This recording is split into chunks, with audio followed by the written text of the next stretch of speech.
Elle nous avait vus. Ce matin-là, je m'étais réveillée tranquillement, à faire mes corvées comme d'habitude. J'étais exténuée, j'étais épuisée, j'étais fatiguée. Parce que oui, c'est vrai, j'avais eu une longue vie, une longue nuit. Je ne sais pas pourquoi. Je ne sais pas que faisait la mère supérieure. Ou alors elle avait réellement eu la visite de l'ange pour venir m'aider. Elle m'a appelé. Elle est venue me voir discrètement et m'a dit clairement qu'elle m'avait vue avec le prêtre. Elle voulait savoir, elle voulait comprendre. Elle m'a dit qu'elle avait entendu des rumeurs, mais qu'elle n'y s'imaginait pas qu'un prêtre aussi pieux,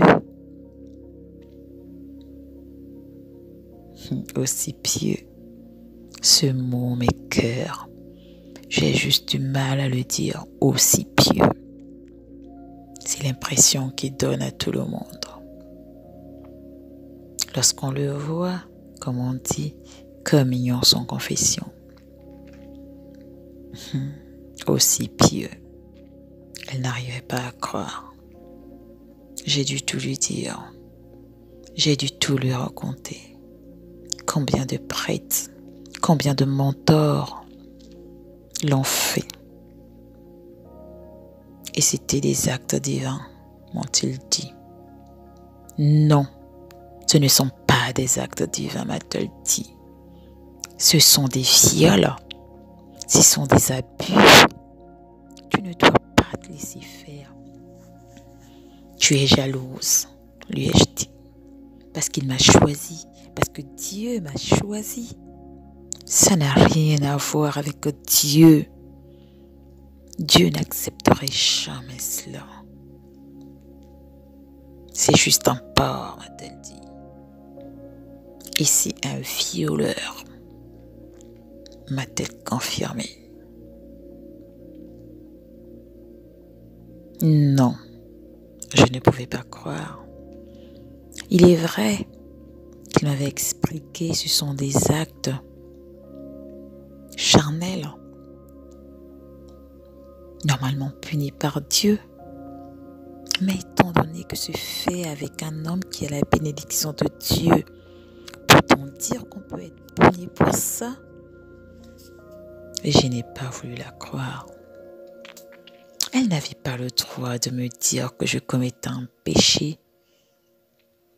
Elle était juste jalouse parce qu'elle n'a pas eu la chance, elle, d'être touchée par la divinité,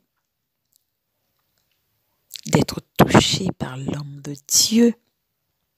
Elle n'a pas cette grâce de se retrouver dans son lit, de pouvoir te toucher au plus profond de son intimité. Elle est juste jalouse. J'ai été oint, j'ai été choisie à faire des actes divins avec le prêtre. Ça n'a rien à voir avec la chair, m'avait-il dit. Oui, ce sont des actes charnels. Mais ça n'a rien à voir avec la chair. Il s'agit de divinité, m'avait-il dit. Il s'agit de purification charnelle.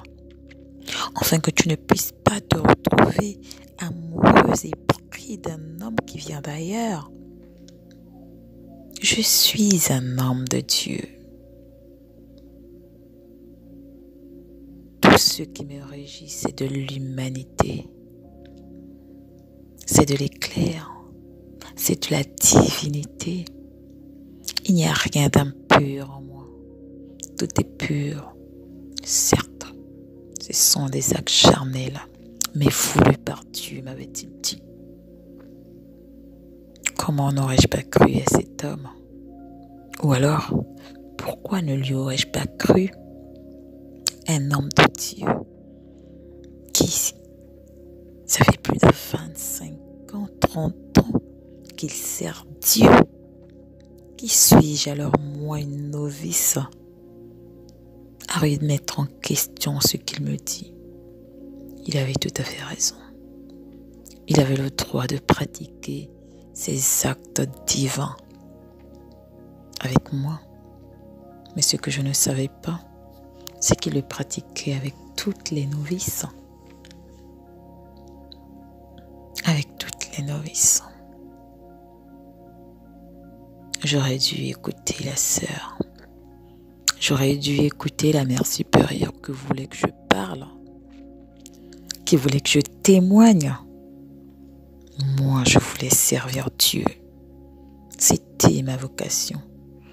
J'avais décidé de ne pas avoir d'enfant, de ne pas me marier, parce que je voulais être la fiancée, l'épouse de Dieu, de Jésus.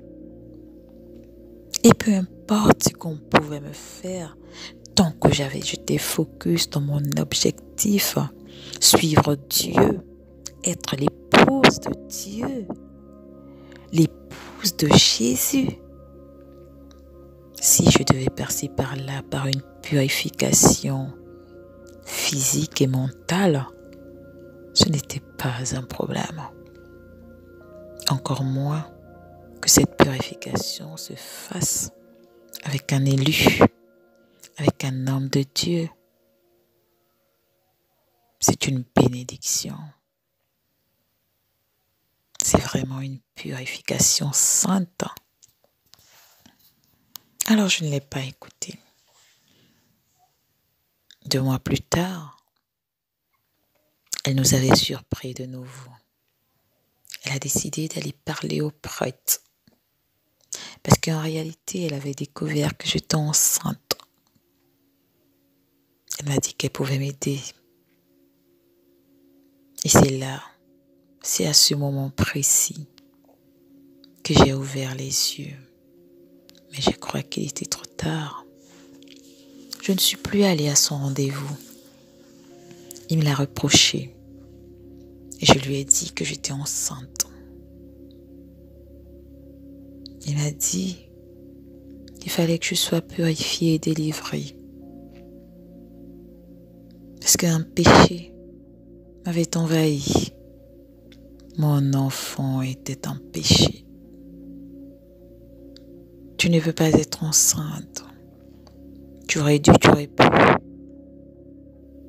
empêcher cela, m'a-t-il dit. Il faut que tu t'en débarrasses. C'est une honte. Je te prendrai rendez-vous auprès d'une dame où les filles ont l'habitude d'y aller. Oh oui, où les filles ont l'habitude d'y aller. Je n'étais pas la première, je ne serai pas la dernière. Avais-je compris?